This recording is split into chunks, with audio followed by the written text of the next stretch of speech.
Hi, welcome. If it is your first time of stopping by or coming across my YouTube channel, you are highly welcome. I appreciate each and every one of you who always tune back to watch my program. May God Almighty bless you. You are free to leave your comment constructively. Like you know, I present to you information across the globe, especially Nigeria to be precise. And today, I present to you another exciting video which we are going to watch together. Now let's watch this video together, then come to my comment section and tell me what you think about the video. You are free to criticize, but constructively, as we watch the video.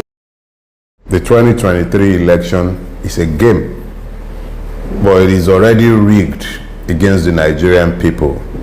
The sole winners, if we play the game as is, would be the Nigerian ruling class. Whether those be in the north, in the northeast, the north-south, the north-central, the southeast, south-south, or the southwest. Wherever Nigerians reside, the sole winners of the 2023 electoral game would be the rulers, or shall I say the ruiners of Nigeria, if we somehow make the error of walking into the game to play it as it is, because the game is rigged.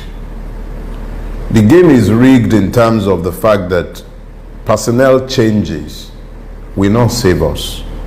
So we can vote PDP or APC, or we might even delude ourselves into voting for one of the newer parties without clarity as to the change we are expecting, that we are persuading ourselves we're voting for. All that would happen is that you have different operators of the slave franchise. So what you're dealing with essentially is a situation where the Nigerian would have to decide exactly what he's doing in 2023. One, a game is rigged against you. You can either continue playing in the hope that you can somehow edge the system. That's the situation with those who gamble.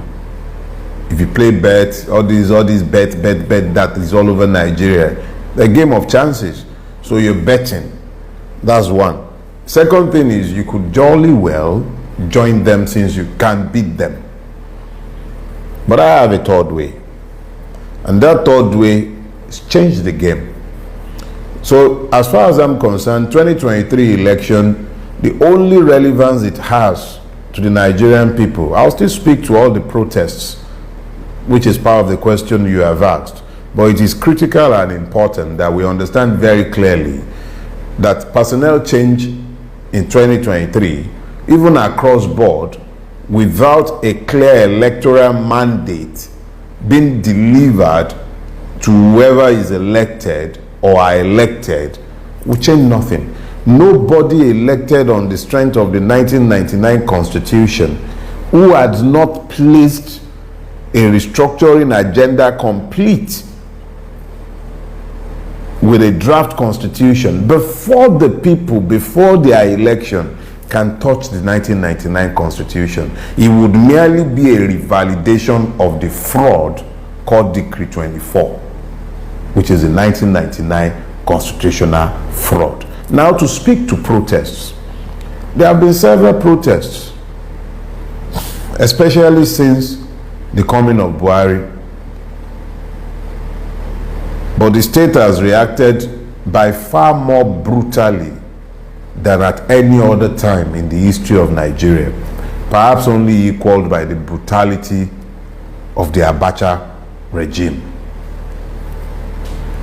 The protests are reactions to systemic injustice. But as protests go, the NSAS is particularly distinguished by the fact that the Nigerian youth became engaged. In their engagement with the system, they caused eruptions.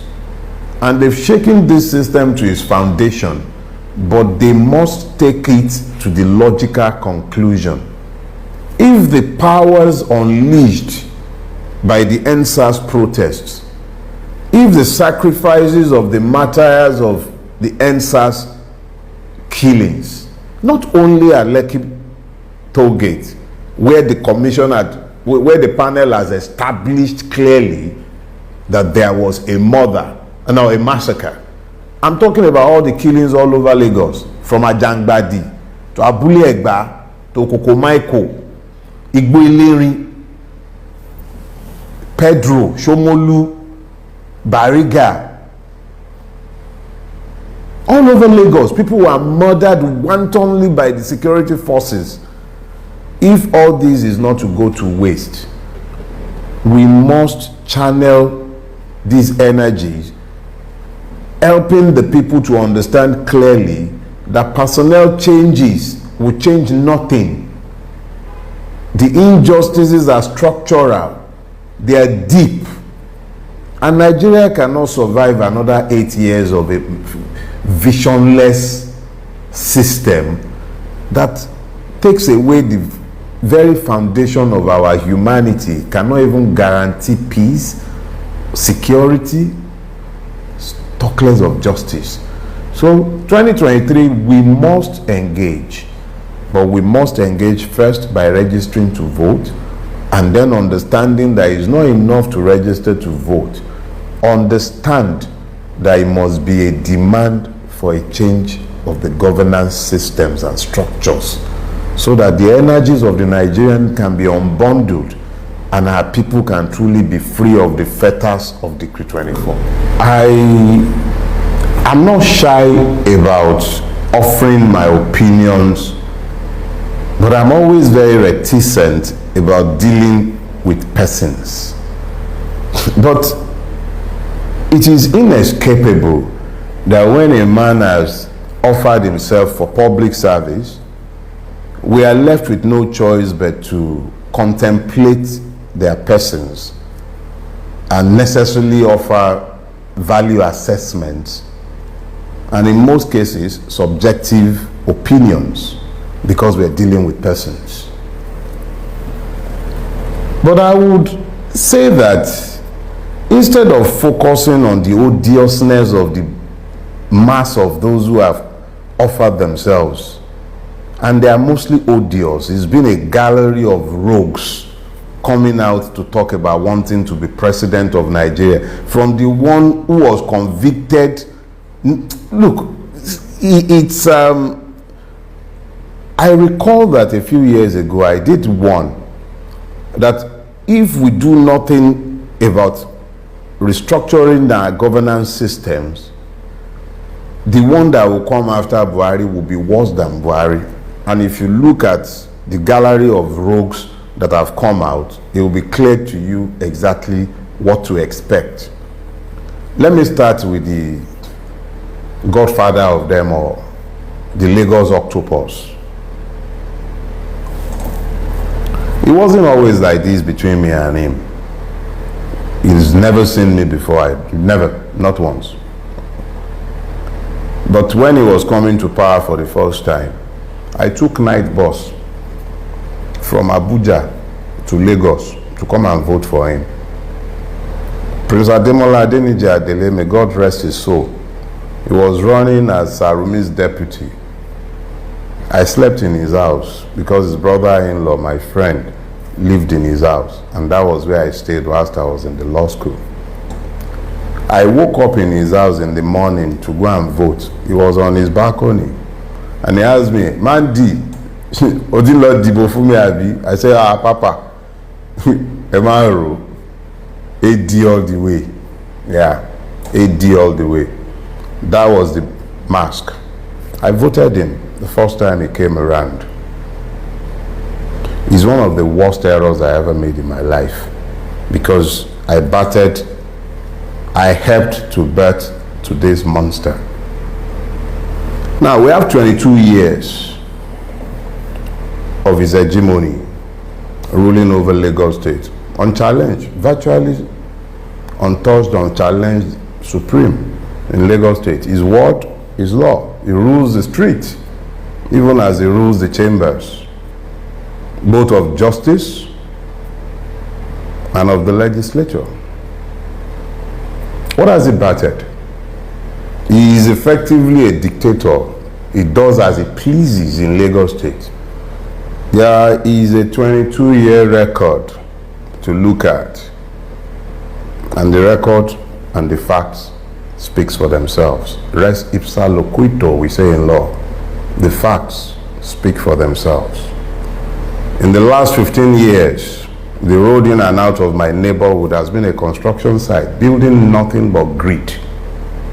A veritable tool for the pauperization of the people and enrichment of an hegemony. They've killed for that toll gate on his watch, under his imprimatur. Now he wants to be president.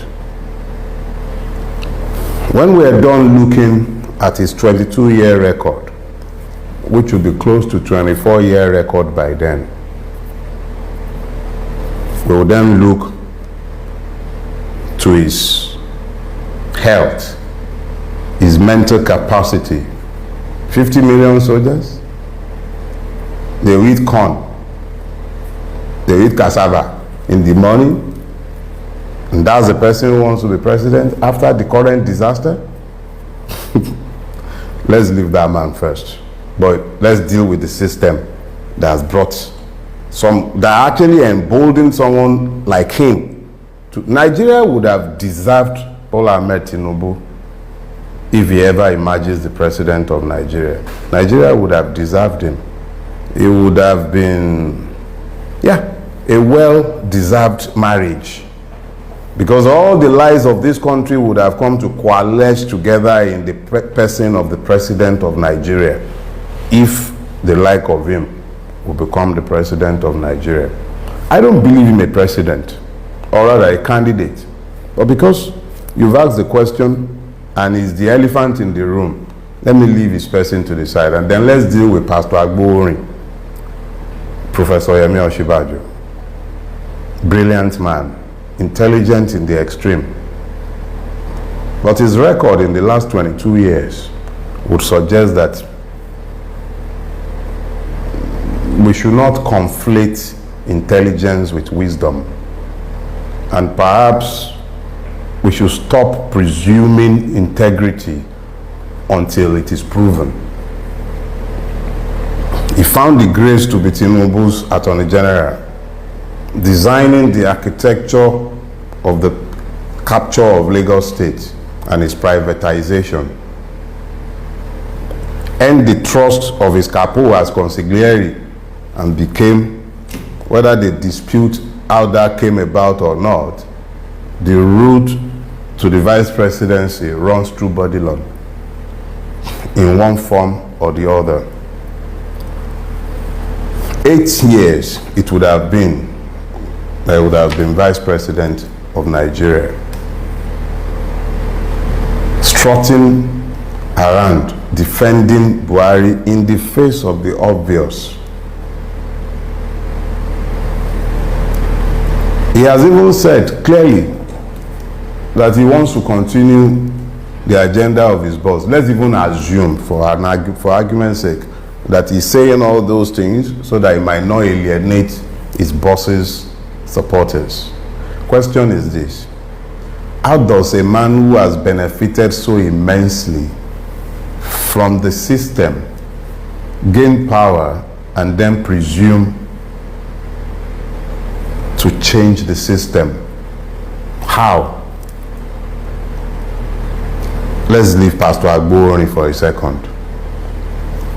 I don't even believe a Yoruba man, whether we change the system or not, should be interested, at least for a season, in the primary office of the Nigerian state if it survives. Because it will be most unfair and inequitable to look beyond the land of the Igbos for the person that will be the titular head. I'm not looking for another monster in Aso Rock, but whoever is going to be the primary #1 citizen of Nigeria, at least for a season, that person has to be of Igbo extraction. Nobody should, with half a brain, should be talking about it again. Why? because equity demands it. But if we are now saying the Igbo should have it, who is the Igbo that should be having it?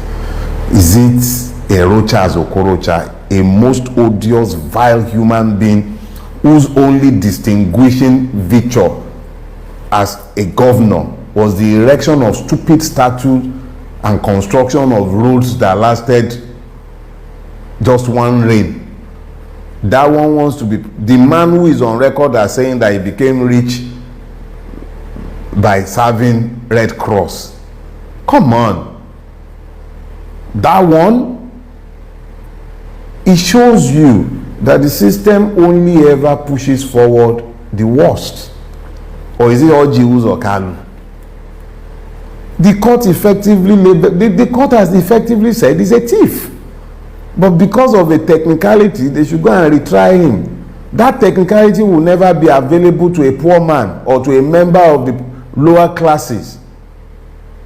But it is available to him as a member of the class of those to whom impunity is available.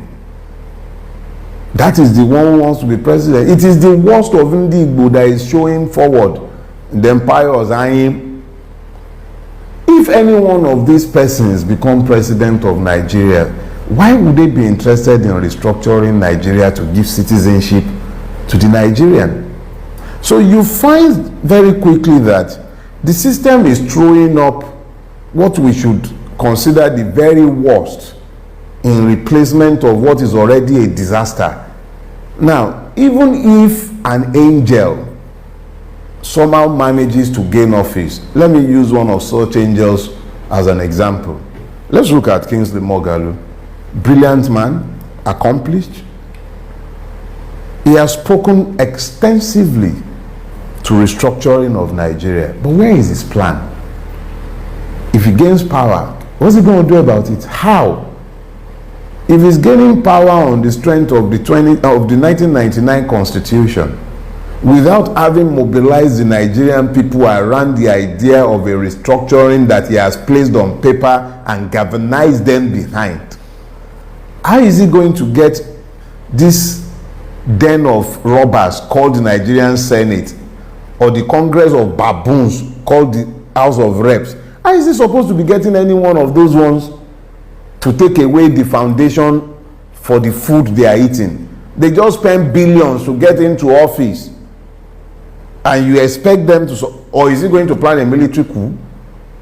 The only way anybody can change the system is to engage the electoral process, let the people know and mobilize them behind your plan. But even we who are talking must understand, and this is one of the points I've been laboring to make for a few days, to strengthen the candidates who are not going to come from the established stealing platforms, APC and PDP. To strengthen those ones, we, the average citizens, must take time to register to vote. When we register to vote to the point where their talks become useless, their monies become useless, then candidates coming from parties that are not considered fashionable gain power in the collective will of the people to ask for change. But first thing first, register to vote. Without buying a ticket, you can't win the lottery. And it's the only game in town. We don't have guns. We don't, even the state will be very happy. People who are not carrying guns, who are carrying national flags, singing national anthems, they kill them. How much more? You say you want to look, the Nigerian state is a practitioner in the art of violence. The only level playing ground, we can levelize the playing field only if we massively register to vote, understand why we are doing so, and then demand collectively as a critical mass changes that we desire. Other than that, wonderful people, thank you so much for watching this video together with me. I appreciate your massive support in this channel. Like I said before, if it is your first time of stopping by or coming across my YouTube channel, you are welcome. Now that we have finished watching this video together, you saw me sitting there watching it together with you, I appreciate you. Let's go to the comment section to talk about it. If it is your first time, subscribe, put on your notification bell. That notification bell is very, very important because it will enable you to know when I upload a new video. I will meet you guys again in my next video. I appreciate your massive support. Remain blessed. Bye-bye.